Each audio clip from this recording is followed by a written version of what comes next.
Hiru, who got your new appointments today. But I have to, this is something that came to me in a very fast way, because about 2 days back, suddenly Sumudu comes with this invitation when I was with Honorable Sagar, and he said, well, you can come. I said yes, because I didn't know about the invitation in the first place.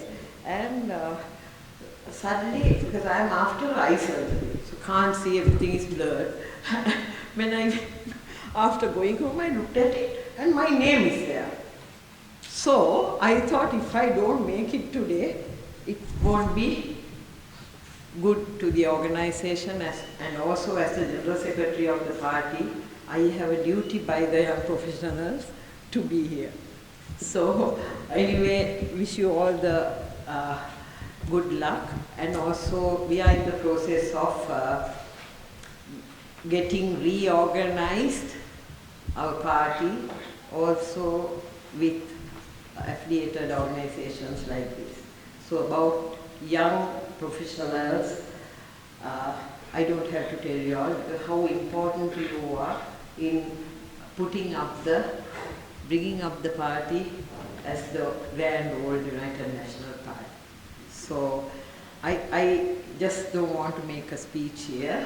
I think we will look at a bigger forum where the chairman said that his target is about 500 members, and I wish you good luck, Chairman, because this is a real time that we need everyone to know the importance of this grand old party, and also especially the young generation not being very well thought about it for the last few years. When someone else comes and says how both major parties have done bad to this country for the last 76 years, everyone intends to believe those things. So as your organization, we expect you to help us to rebuild the party with the Colombo chapter relaunching. And I think he will do his best to bring more members next time. And also I will, as the General Secretary of the party, as I have come here today to give you a little, to strengthen this, even after seeing my name on the card, when I got it I didn't know about it, and with just 2 days of notice I came to give all my courage to the YPA Colombo chapter, and also to the YPA Ireland. So quality of them and make it an organization that will speak for change in Sri Lanka. This room is a very auspicious room. Back in 2022, when the Honorable Ranil Wickramasinghe was discarded by most Sri Lankans. I think we had been defeated at elections in 2020, an unprecedented defeat then, and he was a mere member of parliament, and that too on the national list. A young group of bankers got together and invited him for a similar session. They were getting together as young bankers to back Mr. Wickramasinghe's vision for the country. He was a nobody. 4 months later, he was the Prime Minister of the country. 5 months later, he was the President of the country. And not just that, he revived a country that within a few months, most people thought would take 5 to 10 years to revive. When I say most people, not just Sri Lankans, but the international community as well. It was a miraculous recovery. Unfortunately, he didn't market, or we didn't market, that recovery well enough. And that resulted in the result that we had at the last presidential election. It has happened. We have a very strong government. When I say strong, they have the executive, they have a 2/3 in the parliament, and they can't have any excuses. But where do we stand now?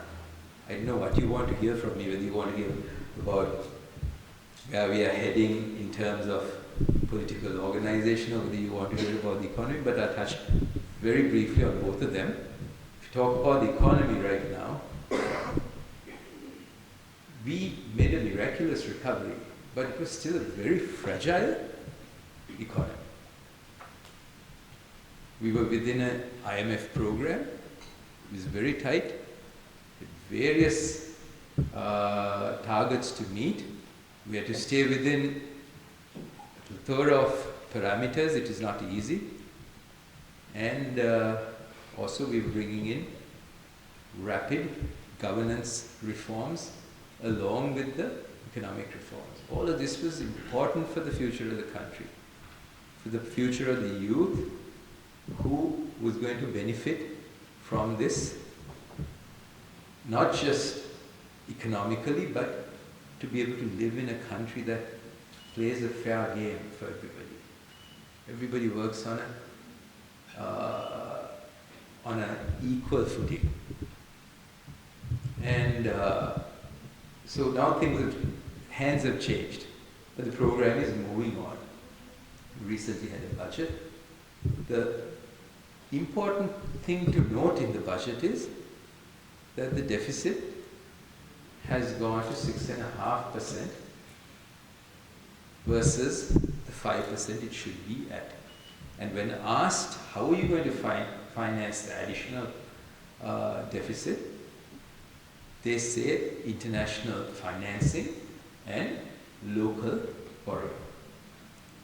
But if you go to the IMF agreement, this agreement is not just between Sri Lanka and the IMF. It's with 40 or 50 other countries. We all signed on it. One of the critical factors was debt sustainability. By going to finance that extra bit, are you going to be within that sustainability? That's the question that the Ministry of Finance and the government is going to have to respond to. They're going to have to tell their people, otherwise they're going to have trouble at the next review of the IMF. So that's basically where the economy is. We also have seen that investment.